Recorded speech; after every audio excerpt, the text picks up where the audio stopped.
Oi, gente, eu sou a Vanessa Oliveira. Eu sou o Bruno Fagundes. Eu sou o Rafael Lozano. Eu sou o Rodolfo Valente. Eu sou o Pedro Aguilera. Eu sou a Bianca Comparato, Michele. Estamos aqui para falar da última temporada de 3%, quarta e última, e para relembrar nossa trajetória até aqui. 3% é uma série de distopia, de ficção científica, que se passa num futuro distante, onde muita coisa deu muito errado, que a sociedade se dividiu em dois lados. O lado de lá, do Mar Alto, e o lado de cá. E todo mundo nasce no lado de cá, e a sociedade inteira gira ao redor dessa ideia de que só 3%, só dos melhores merecem, e o processo julgará esses jovens adequadamente e os mandará para lá. E o que você imagina do lado de lá? Que eu vou ser feliz. É o que a gente já está vivendo, né? A gente vive hoje em dia numa sociedade que 1% da população tem, mais do que 60% da população tem de riqueza. Aconteça o que acontecer, você merece. Ela fala muito sobre polarização, né? Que também é algo que a gente tem visto cada vez mais, né? A polarização afastando as pessoas, deixando as pessoas mais agressivas. Eu acho que tem um alerta também climático na série ali, porque a ideia toda é que a Amazônia, nossa vasta floresta, se transformou num deserto. A gente está vendo cada vez mais tornados e tsunamis e fogos nas florestas do mundo inteiro. Então acho que também tem um alerta de onde a gente pode chegar.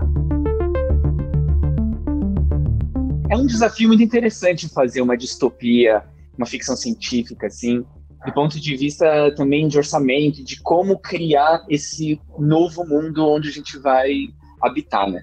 É um produto 100% brasileiro, feito por brasileiros, produção brasileira, direção brasileira, roteiro, e sendo visto no mundo. Eu espero muito que deixe como legado para outros artistas que estão iniciando agora, ou seja, na direção, no roteiro, como ator, ver o trabalho que a gente fez, um trabalho em que outras pessoas se inspirassem também, né? É tudo muito trabalho de muita gente da equipe de arte que acho que mandou muito bem e conseguiu realmente criar vários outros mundos, porque não é só criar um mundo novo, tem que criar o mundo do lado de lá, o mundo do lado de cá, o mundo do processo. E tem uma coisa muito interessante, ó, quando a gente vai para a Arena Corinthians, ou quando a gente vai para Inhotim, ou quando a gente vai mesmo para os estúdios. Inhotim é um paraíso dentro do nosso país, né?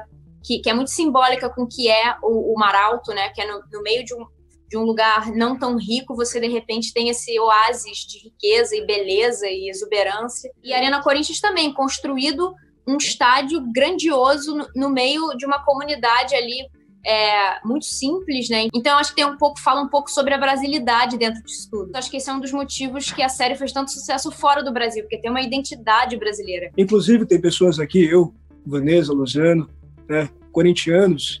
Então quando a gente vai ali na Arena Corinthians, em dia de jogo, muitas pessoas reconhecem, por exemplo, a rampa do processo. Fala, caramba, é ali que tem o discurso do Ezequiel. Esse 3% está reconhecível, inclusive, no cotidiano das pessoas que assistem. É muito legal. Uma coisa que sempre esteve como desafio para mim como atriz, desde a primeira temporada do 3% com a Joana, é você dar humanidade para aquela cascadura de força que ela tem como personagem, como presença, né? Era forte, mas por dentro muito sensível, muito frágil, na verdade, né? Me exigiu muito, assim. Tanto que eu chegava exausta em casa. Sempre.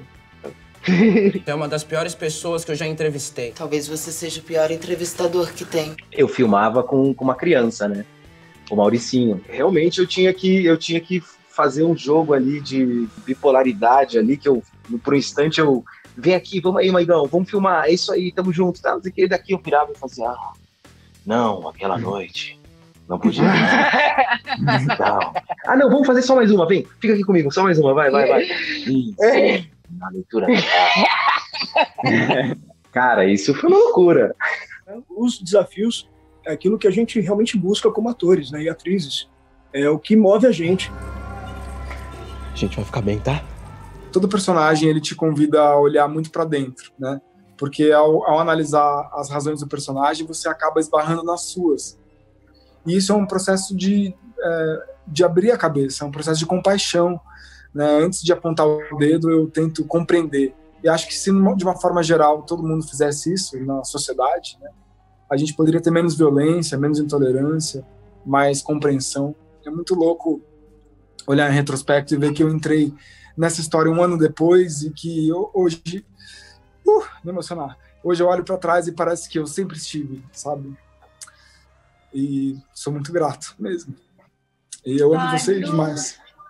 A gente te ama, amigo. Te amo, Bru. Não, eu senti muita falta de 3% assim, na minha vida e foi um divisor de águas na minha carreira, com certeza.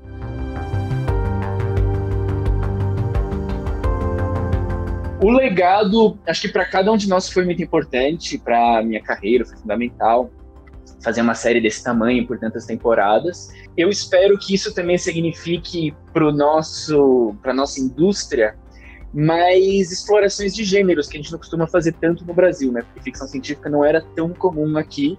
Tem um legado vivo que eu acho que a série já fez e que era uma coisa que quando a gente começou era o que a gente mais desejava. A gente está aqui depois de fazer 4 temporadas, a quantidade de séries que já estrearam brasileiras. A gente também tem esse espaço de experimentação que a gente precisa e de investimento na cultura. Porque sem cultura a gente não tem identidade, não tem memória. Obrigado também a todas as pessoas que assistiram a gente, que colocaram essa série para cima, todos os fãs. Isso daqui é por vocês também, totalmente.